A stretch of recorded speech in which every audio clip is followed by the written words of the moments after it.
Apparently this is the steepest street in the whole world, Baldwin Street in Dunedin, and yeah, I would never want to drive up that. That guy looks like he's having a bit of issues coming down.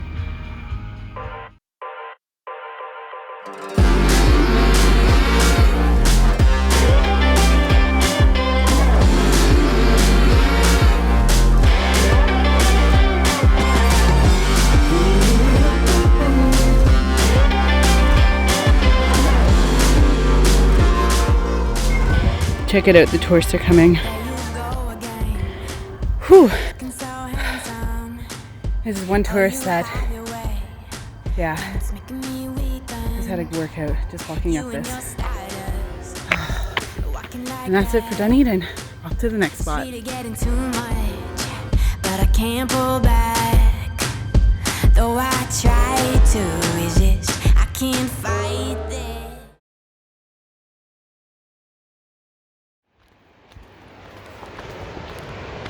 Well, I'm here at Manske Boulder Beach to see the boulders in the water.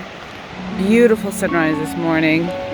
It's just after 7 because the sun actually rises fully at 7:41 as of today.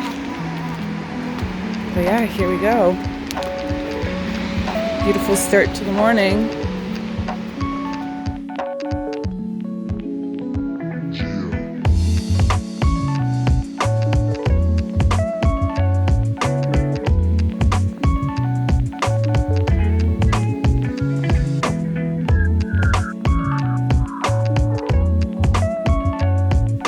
I was nearing the end of my trip on the South Island. I wanted to get as much packed in to the next few days, so starting off at the crack of dawn here seemed appropriate. There are some really amazing sunrises that I've been able to experience being in New Zealand. This one isn't the prettiest, not gonna lie. I've seen some really good ones up in the Coromandel, but it is really, it's definitely spectacular with the rocks. I wasn't really sure what I was expecting. I was expecting massive boulders. It's low tide right now, so they're not submerged, and usually the thing is to see them in the water submerged, but it's still pretty cool. So neat to know that I've been here. And yeah, start to a new epic day, another day on the South Island.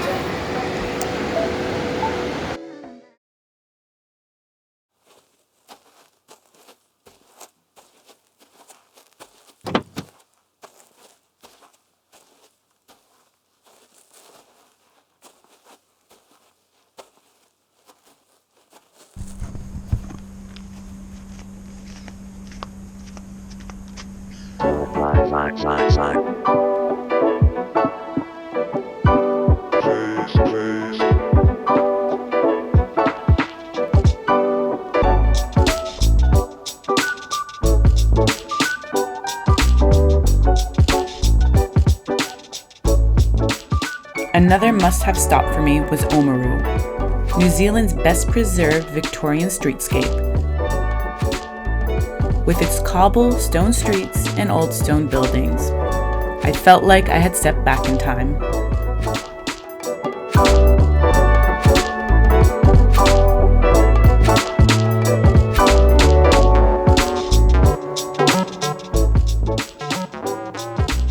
The biggest reason, however, for me coming here was to check out the steampunk.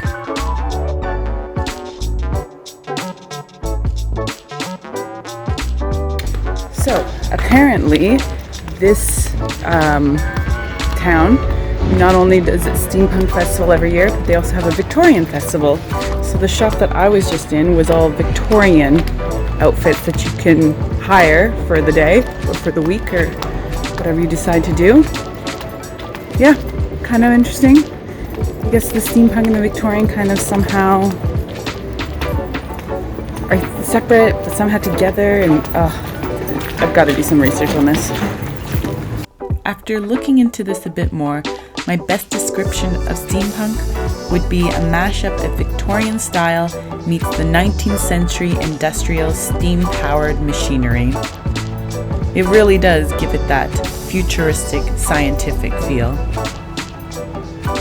It's no surprise Oamaru holds the largest steampunk festival on the Southern Hemisphere. And that's something I'll have to check out another time. And en route to Mount Cook, I'm stopping here at Elephant Rock. Honestly, not too sure what to expect quite yet. I guess some massive rocks. Well, that's a given, isn't it? Massive rock, Elephant Rock. Anyways, whatever. I'm gonna look into it and kind of get back to you guys.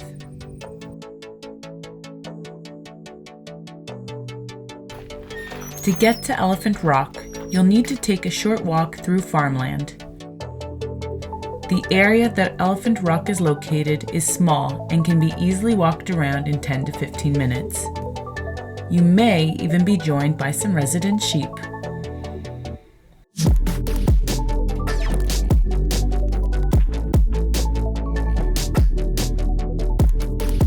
The limestone rocks are many different shapes and sizes, and if you look closely enough, perhaps you'll see one that resembles an elephant.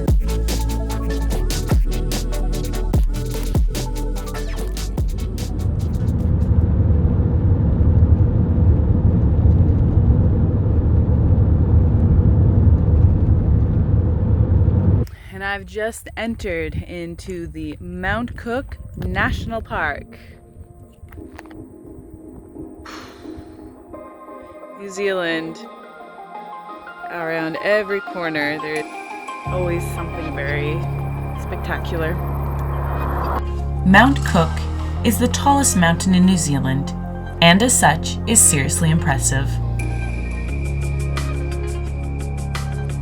There's tons of beautiful walks and hikes to do in the Mount Cook National Park that lead to the stunning viewpoint of Mount Cook and nearby glaciers.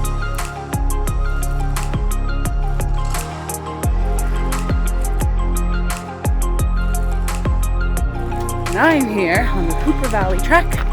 Wasn't planning on doing this hike today. However, the lady at the information center told me that it might not be so nice tomorrow. So here I am. I didn't arrive until like 4:30 en route to see this lake. Already crossed 3 swing bridges. Heaps of people, everyone with massive smiles on their faces. And lots of haze. So this must be a nice view. The walk that I did was the Hooper Valley. Known as one of the best hikes, it winds up the Hooper Valley, past alpine streams, and ends at a glacial lake, where it has an amazing view of Mount Cook on a clear day.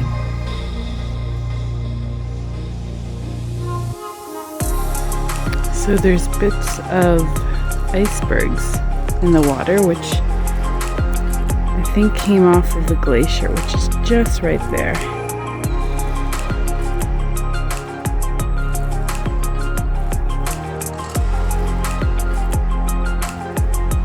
There you have it, the end of this hike, and 1 hour now to go back. I think it's been a productive day and I'm starving.